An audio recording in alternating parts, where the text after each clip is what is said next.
pomeriggio, ben ritrovati ad una nuova edizione del TG Flash di New Sicilia. Il boss Matteo Messina Denaro avrebbe utilizzato negli anni le generalità di diversi fiancheggiatori. Lo sospettano gli inquirenti che nel covo di Vicolo San Vito a Campobello di Mazara tra le carte del capomafia hanno trovato documenti di identità contraffatti coi nomi e i dati di persone realmente esistenti. Non è ancora chiaro se i documenti siano stati contraffatti dallo stesso capomafia o se qualcuno glieli abbia forniti precompilati e lui abbia soltanto apposto la sua foto. Diverse peraltro sono le fototessera trovate al Padrino di Castelvetrano.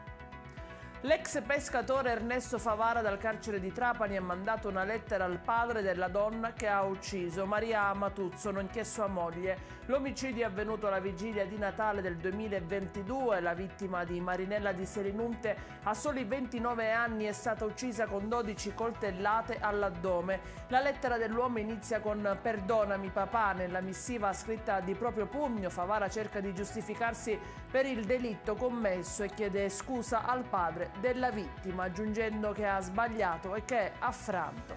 Il padre di Maria Amatuzzo, tramite il suo legale, l'avvocato Vito Daniele Cignotta del Foro di Marsala, ha fatto sapere che non avrà mai alcun sentimento di perdono nei confronti dell'uomo che gli ha portato via la figlia. E passiamo all'arresto del 45enne Nicolò Salamone, operato dai carabinieri di Biancaville, che adesso dovrà rispondere di una tentata rapina, 2 aggravate commesse in sole 3 settimane e porto di armi od oggetti atti ad offendere. I militari hanno eseguito un'ordinanza di custodia cautelare in carcere emessa dal GIP su richiesta della Procura distrettuale di Catania. 3 gli assalti contestati, uno del 21 dicembre 2022 a Biancavilla e 2 avvenuti nelle settimane scorse ad Adrano.